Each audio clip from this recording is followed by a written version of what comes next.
So for me, a Christian, I would say that Nnamdi Kanu is, more or less, more prophetic than most of our men of God out there. He said those things, they've come to pass. So 99% of what I said, we are seeing it play out in the real time. Having said that, I want to say that he's coming to court, and even the wisdom of his legal team allowing the case to go forward, I think is very novel, because if they didn't allow that case to go forward, we would have known the weapon of mass destruction which he had in the hotel room. We would have known what to wear. We would have known that he is the only one who is carrying out the so-called terrorism act, for which they've not been able to find anything concrete to hold on to. And we also would have known that indeed they have no story to tell, because that's the only reason why they're giving those guys a mask to wear. And then we'll also have known that the only evidence they have against him is an evidence as old as 10 years backwards, which they took from him in a hotel in Lagos, for which, in fact, is not even in their original charge against him. So he's been allowed, or the case being allowed to go forward, will give us an insight of what they are holding him for. Welcome back, everyone, and thank you so much for stopping by. We are still talking about Mazi Nnamdi Kanu's matter, and a lot of people are still reacting concerning what happened yesterday in the court. Just as I said the other day that it is good that Mazi Nnamdi Kanu's broadcast is being played in the court, so that those people who have not been listening to Mazi Nnamdi Kanu can have the opportunity to listen to the gospel truth. And also, as we are waiting patiently to see what is going to happen next week, it is high time for us to pray hard, because a lot of things are going on. Like, there is a lot of narrative out there. Bad medias are pushing wrong narrative about Mazi Nnamdi Kanu. The enemies of Ndi Igbo and Mazi Nnamdi Kanu, they are doing everything possible in order to criminalize Mazi Nnamdi Kanu. Just as what happened yesterday in OKIGWE, Imo State, where gunmen set trucks ablaze, which we heard that almost 30 people died. And at the end of the day, they now said it is IPOP and ESN. They are just doing all this in order to criminalize Mazi Nnamdi Kanu. And it is quite unfortunate and heartbreaking that the so-called Igbo haters are using Ndi Igbo to cause wahala in Igbo land. Very quite unfortunate. Let me allow you guys to listen to what people are still saying concerning Mazi Nnamdi Kanu's matter, especially what happened yesterday in the court. Just take a look. During the ongoing court case against Nnamdi Kanu, the leader of the indigenous people of Biafra, a government witness testified on Thursday that Kanu's radio broadcast may have contributed to some deadly violence. The witness, who works for Nigeria's Secret Police, DSS, told the court that Kanu's broadcasts were connected to the killing of Ahmed Gulak, a former top advisor to ex-President Goodluck Jonathan. The witness also said that Kanu's messages led to the deaths of a retired judge, Justice Stanley Naji, and two members of the military, Sergeant Audu Lucas and Private Glory Matthew. He explained that his team was investigating these cases after receiving complaints from Nigeria's former Attorney General, Abubakar Malami. The witness said that Kanu, in one of his broadcasts, ordered his supporters to enforce a sit-at-home order across southeastern Nigeria. This order resulted in violent clashes and attacks on people who didn't obey, which the government believes had serious and deadly consequences, not just in the southeast, but also in Nigeria as a nation.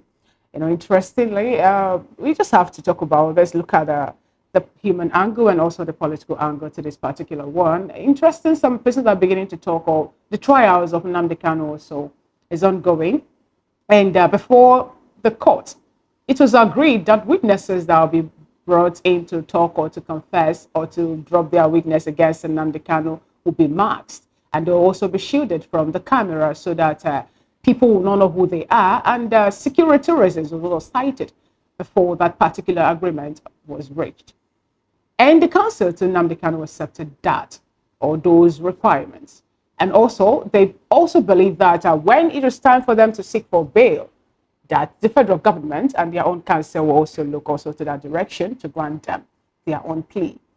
But now that the DSS are beginning to talk about this, they're making mention of so many things. First was the broadcast. Second one was how he's been instigating persons or pieces who happen to be his supporters to go on, to attack facilities. We have a report where it was also noted that some luxurious buses were also destroyed in Lagos. Police stations in Sele also were touched, all on the order of Nnamdi Kanu's broadcast and all that. And it's interesting to note that as counsel asked a question yesterday, how can someone who has been agitated, who has been talking about the Southeasterners now, still have his own wings spread to the point of getting to Lagos to cause issues? And that was pointed out that he made those statements during the #EndSARS protest.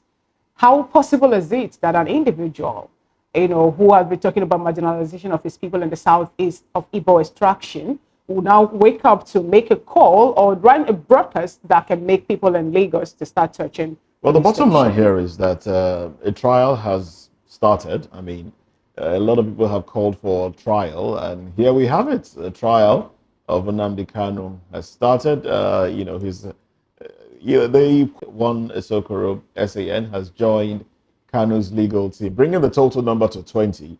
I think 7 SANs now and 20 in general.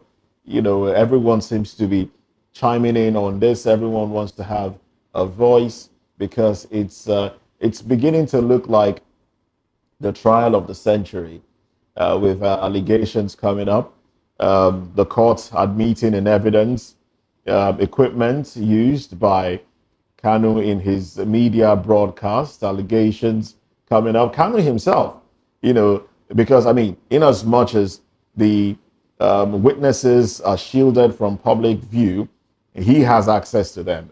From where he sits, he can see them, so he can identify. Kanu, after the last trial, Kanu said, "Look, this person they brought is not a DSS official."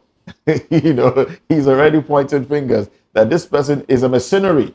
They hired this person. He's not a DSS official. Of course, making statements through his lead counsel, Aloye Jimako. It's becoming very interesting, and I'm not surprised. I'm not surprised that they are tying all other occurrences around Nigeria to his broadcasts from the abroad where the broadcasts were made. They are tying, but a lot of people have said things also. Cases in court, I know. We're looking at, the case in court. But then, as Nigerians, we know that certain people have said things using radio, using television, all right, to make statements. And then, have we tied those statements to the breakdown of law and order in certain parts of the country? But then, Yeah, exactly the point. Because, this thing is more like it's a political trial. Anyhow we look at it, it's a political trial. Talking about people who have made statements, Nnamdi Kanu said something and somebody was killed. Was it direct? Did he say go and kill this person? But we have also seen direct consequences, like you mentioned. In the lead up to the 2015 general election, Muhammad Buhari, the popular one, Muhammad Buhari, Nasir El-Rufai was in 2019. In 2015, in the lead up to it, Muhammad Buhari said, look, baboon and monkey will be soaked in their blood. And after that, there was rampage. Youth corps members that had gone to conduct elections for INEC were killed, murdered. Has Buhari been held to account for that? He has not. In 2019, El-Rufai said, foreign observers should be careful, otherwise they will go home in body bags. Body bags. Nobody's career has been damaged. Nobody's been arrested. Nobody's been prosecuted.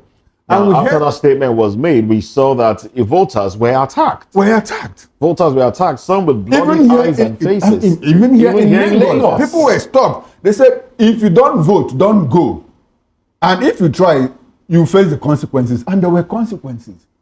And at a point, Buhari said, look, your people are killing my people. People even went up, tried to get into ICC, to petition Ejirika and Jonathan and all of that. Yet, so everything, there's a cloak of politics around what is going on in Nnamdi Kanu's trial. You don't need to travel far to see all of that. So what it clearly tells me, and Moses, I keep asking the question that you asked. If you have 30 senior advocates of Nigeria, will it make a difference?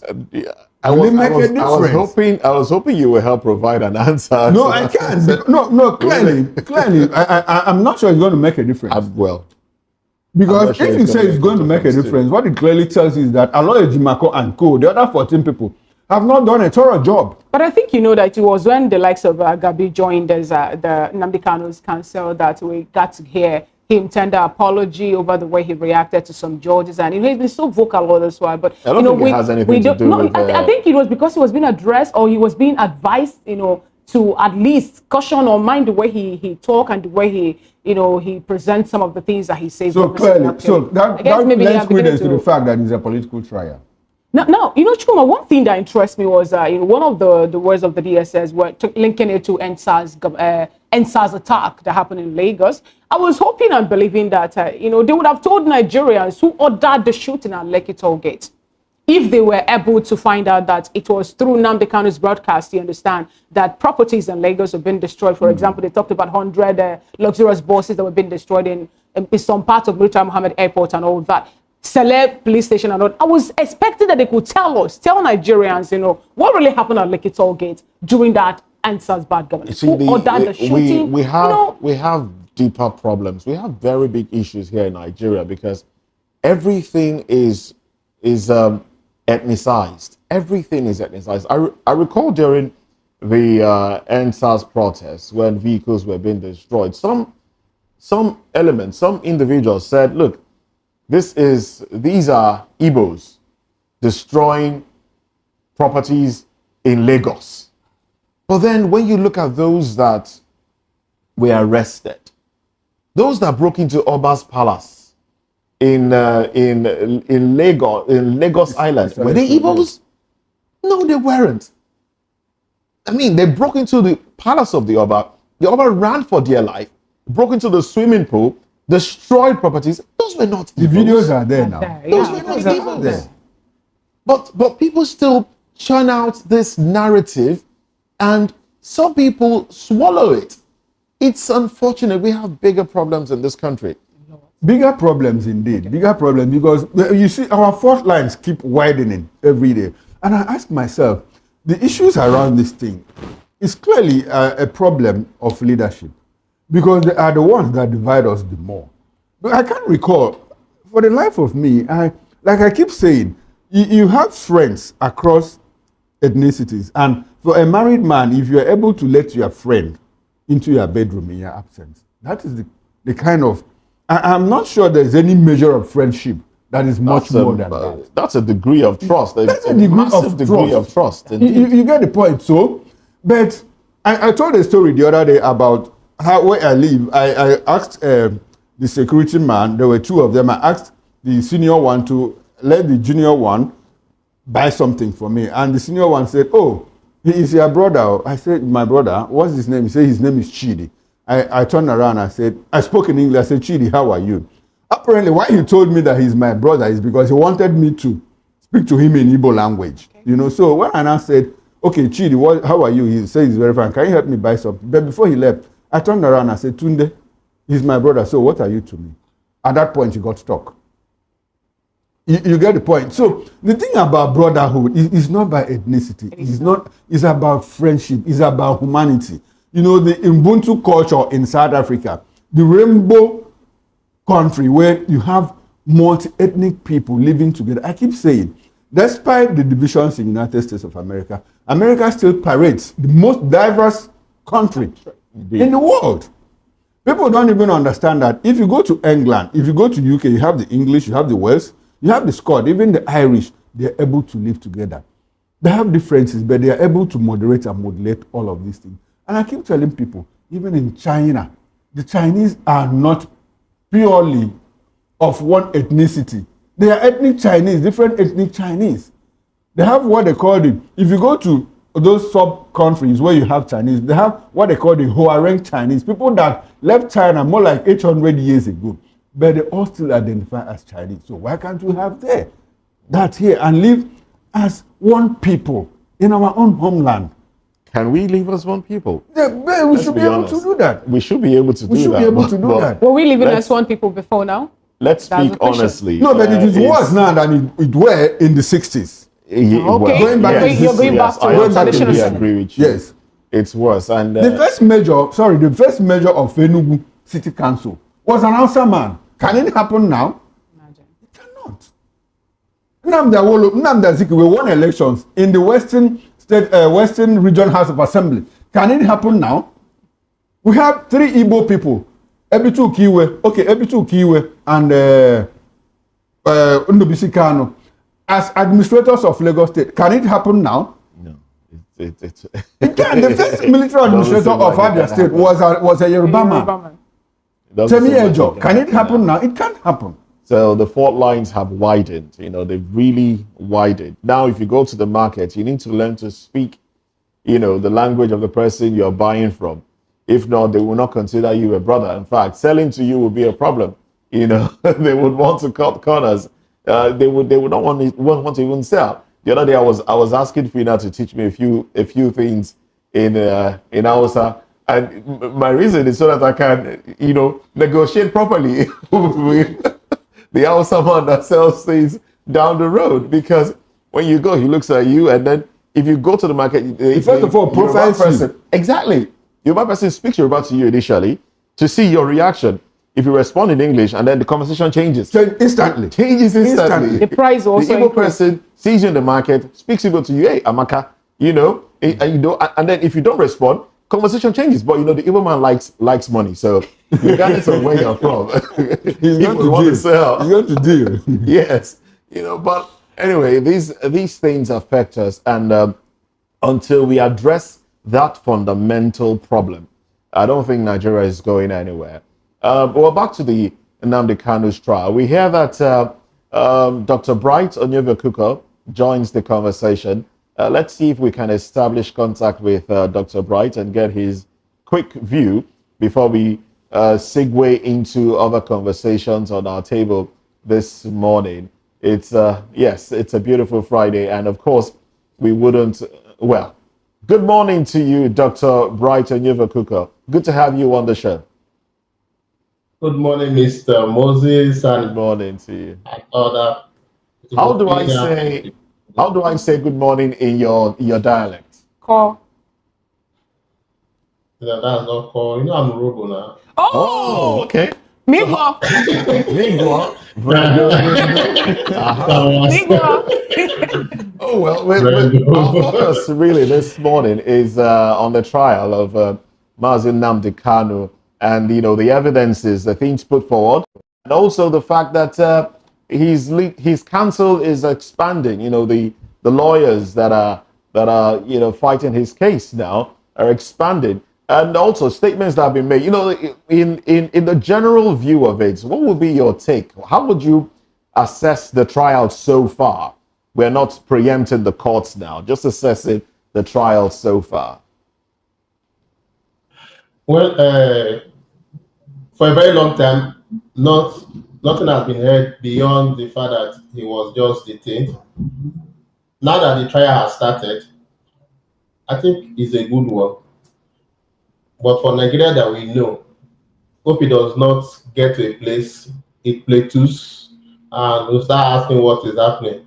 So now that it has started, let's just hope that it will go on to the end, So that's just all I will have to say.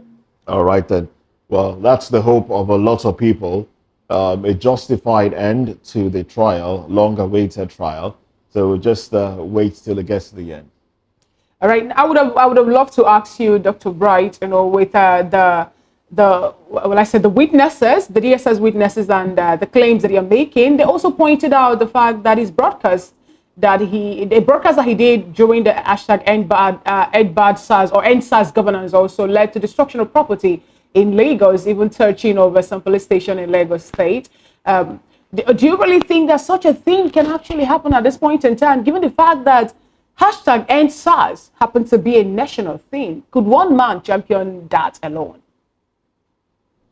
Well, with or without apology, the characters or the activities of DSS, or rather some officers of the DSS has not actually helped. If all the while that he has been kept in detention and somebody has to come up with a kind of flimsy maybe allegation, no one man in this country can say he was the one that orchestrated the EndSARS protest. It was a spontaneous thing, and that was why it even ended the way it ended, because there was no coordination. At the time people were trying to coordinate, it has already gone off. So for anybody to come up and say it was his broadcast, that one is something that should not be. It's just it's more of a malicious allegation. Okay, all right. Dr. Brian, we see this trial going in this direction, but this is not the first time people have made statements and others were killed. Like, let's go back to the lead up to the 2015 general elections, and some set of people said, like, look, if this election is rigged or if it is manipulated, monkeys and baboons will be soaked in their blood. Baboons will be soaked in their blood. Yes. And they also said that clearly, before then, they also had said that, look, they were going to make the country ungovernable. Ungovernable. And they did it. And up until this moment, nobody's career has been damaged. Nobody's been brought to book. Nobody's been prosecuted. So why is the government using that, as a stick to try Nnamdi Kanu? Does it look like we have different laws for different sets of people in the same country? My boss once told me that we need to be careful, because some persons who are head-bent on destroying you, they can use the slightest excuse to do whatever thing they want to do. Yeah, some people make statements and they are being interpreted in one way or the other. But when someone makes statements, it begins to bring another picture based on analysis. And somebody will now ask, are we truly one Nigerian? Wherein some people from a certain part can say some things and they go free, and others have just the intention, they've not mentioned it, and you just hold them to ransom. So the law is clear, but nepotism has not made us to do the needful. So they are not above the law. It's just that some persons just choose to keep a blind eye to them because they don't want to do them anything. Clear that he will soon be released, even sooner than expected. And that is for various reasons I have observed and I have seen, and it is clear as clean water. It's so obvious. And I'll be telling you the reasons why I think so in this video. So like and share this video and subscribe to this channel, because I'm going to leak a lot of secrets for you why Nnamdi Kanu will be released. Work with me. First of all, as you are aware, this is an accelerated trial. And since it's an accelerated trial, that means very soon it will be concluded. So, having said that, with all the evidences provided now as of today, it is clear that there is no case against Nnamdi Kanu. It's either the evidences are not sufficient enough, or Nnamdi Kanu's defense has been spot on enough. Because of all the questions he was asked, of all the videos that were played so far, and even the audio that was played so far, the responses he gave and the statements he made in all this video had nothing incriminating to him, had nothing incriminating on him. In fact, all the comments he made appeared more in self-defense. For those who listened to the previous videos and saw the analysis there, you will see that the statements and the interview and the audio that were displayed in the court and the words of Nnamdi Kanu showed a man that was standing in defense of his people, and you know that self-defense is an enshrined right in our constitution. There was nothing inciting in those videos, nothing that could stir, that was not aggravated. There was no direct approach or attack on any institution. Even the tapes were not incriminating in any way so far, which is very significant.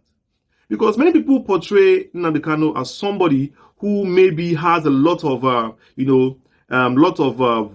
violent, tapes or violent videos or violent approach. But the tapes so far played in this court of law seem to show a man who is just fighting for his people, and the method he did it, you may question the methods, but definitely it's left for the court to judge. But so far, there was nothing incriminating in those documents presented in the court so far.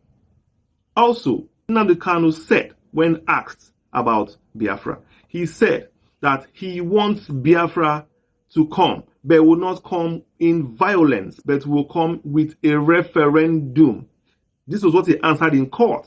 And this is a very strong defense because, definitely speaking, many people attribute the violence going on in the Southeast with him trying to fight another civil war with Nigeria. And he debunks that by saying that he has always maintained that Biafra will come through a referendum. That is what he said, even in the court when he was asked, that he is non-violent approach and he is not going to, use that method, or other violent methods to achieve Biafra. That Biafra, there will be a referendum. And this is true because I know I have come across this statement lots of times, and many of you out there must have come across this concurrent statement. He has always been making the statement. And this statement now is going to play a very big role for him today because the court has listened to the tapes and heard it. And that is an affirmative statement that says that I want this in a peaceful way. And that is all what the court wants to know, whether he is for a peaceful way or a violent way. And if Nnamdi Kanu proves, which he has already been doing already with the statements made, that he is for a peaceful solution of, Biafra agitation, then the court is going to strike out this case. And this is also a reason why I'm telling you that Nnamdi Kanu is going to be victorious, because definitely he has proven to them that the Biafra he wants is going to be peaceful, referendum, and not violence. He also said that most of the violence that are happening in the Southeast is not of his making, because like he said, he's only one man, and one man cannot dictate for the whole Igbo race. That the Igbo people, or people of the Southeast generally, are Republican by nature, and they don't take orders from him. That was also a very smart statement he made, which will play a very big role. Because if he said that, yes, they took orders from him and this and this and this, definitely he will be in that web. But it's very, very true that Nnamdi Kanu definitely cannot just push somebody out of his house, from where he was giving his broadcast to go and do that thing. It's possible people can listen, but definitely this decision to do or not to do lies on the individual, And this is also a good reason why I think why Nnamdi Kanu will be freed, because he has absolved himself of all violence that happened, under, protest here or protest there. And when they wanted to rope him in with the formation of the ESN, they asked him about the ESN and what their functions are. He answered and said that this ESN was formed to protect the mothers in the farms and the children in the farms from attacks by the herdsmen. I know, we all know in Nigeria, we agree that these herdsmen are in our bushes and are in our farms. So definitely, why was the ESN created? It was created to protect our mothers and the bushes and the farms. Yes. But that's the truth. ESN is for the farms, truly. That was a brilliant answer. And that answer was on record. It will count for him, and the judge is going to strike out the case because of answers like this. These are the kind of answers that will make the judge strike out the case, and Nnamdi Kanu is going to walk free. That is the truth. Also, the masked witnesses that were brought into court, people thought that they were going to, reveal a lot of things, and they were there to shatter the table and everything. But so far, even the masked witnesses against Nnamdi Kanu have not been able to prove anything. They've brought nothing to show that they have against him, leading to the reason why I say, why do they even wear masks in the first place? Because I was thinking that they had solid evidence to nail him, But the mask evidence just looked as if they just came there, and wore mask, and they couldn't say anything much because so far we have not seen the reasons why they were made to wear those masks. So that means if mask evidence cannot bring strong evidence against Nnamdi Kanu, is it the ones who are not wearing masks that will bring evidence against him? That will bring damning evidence against him, rather? So that's it. The ones with masks are actually the ones that are even bringing more evidence and more statements that they don't want their face to be revealed. And so far, they have not even done that.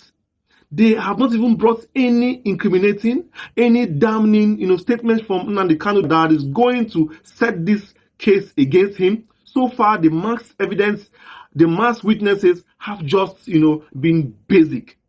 As good as basic, leaving to the, to me to argue why are they even wearing masks? And if the mask witnesses are as basic as this and didn't even bring any concrete evidence to nail this man, then the other witnesses who are not wearing masks, are they going to bring anything more than that? Are they going to do more than the mask witnesses? So this case looks actually in favor of Nnamdi Kanu. Also, during the video that was played in court, where Nnamdi Kanu was asked a question by the DSS, because they accused him of the DSS accused him in that interview of attacking security agents. Nnamdi Kanu asked the DSS official, say, if you are being attacked, if your people are being attacked by security operatives, are you going to fold your arms and watch? And the DSS operative, that is the interviewer, answered, no, I will not fold my hands and watch. So you see, even the security operatives, knows and that the guaranteed right of self-defense is enshrined in the Constitution. Because even now, many people go around wearing, police uniform, army uniform, committing crime here and there, using the names of our police and army to commit lots of crimes. I even saw a video the other day of some headsmen in the bush collecting ransom. They were putting on army uniform. And perhaps those people that were in captive there, they believed that they were army officers. That was why maybe their boss stopped or slowed down for them. And unfortunately, they were picked up by those kidnappers, and which landed them in the kidnappers' den because they were wearing uniform. So definitely, the security operatives have a duty to protect Nigerians of all ethnic groups, devoid of what this person is agitating for or not. When anybody feels threatened for his life, whether it is a security operative, whether it's a normal citizen, that person could resort to self-help. And that's what Nnamdi Kanu said in that interview, which I felt was a very strong defense, because that allegation has been heaping on his head for long, that he caused the demise of lots of security operatives. With this, you can see that this case is tilting towards Nnamdi Kanu's favor. And even the previous government of Buhari knew that they didn't have much case against this man. That was why they applied delay tactics of postponement, of adjournment, of delay, of frustration. It's very obvious. If you have a case against somebody, why will you use delay tactics? Why? Why wouldn't you just carry on the case just like the way it is done now? Why won't you carry on the case and see it to its logical conclusion and sentence this man to prison or release him? Because you have a case. So under Buhari, it was obvious that Nnamdi Kanu should have been released. In fact, like I said, many courts have even granted him release. But under Buhari, they still held this man back. This is another reason why I say this dispensation now seems to be, rushing this case to carry it out to its logical conclusion, so that whatever is going to happen definitely will happen, and they will see it to the end than keeping this man in custody. And if Buhari's government couldn't find him guilty, I don't think Tinubu's government will find him guilty, because it's obvious that it was Buhari government that arrested him, because Buhari's government had something, personal grievance against him, nothing more. So it's obvious. It is very obvious that Nnamdi Kanu will be released very soon. Well said. Like they have all spoken very well. the level of injustice as well as selective justice in Nigeria, especially towards Igbo, it is unbelievable. Like the number one reason Mazi Nnamdi Kanu still in DSS custody today is because of Buhari and also all this nonsense narrative they are putting out there. But by the grace of God, very soon Mazi Nnamdi Kanu will be released. He will regain his freedom. And God will shame all our enemies in Jesus' name. Amen. My people, I say, make I bring this update to you guys. I hope you guys had everything they said here. I would love you guys to leave your thoughts in the comment section. Subscribe for more updates. Like the video, share it as well. I will see you guys in my next update. Goodbye for now. Welcome to News TV. Come on,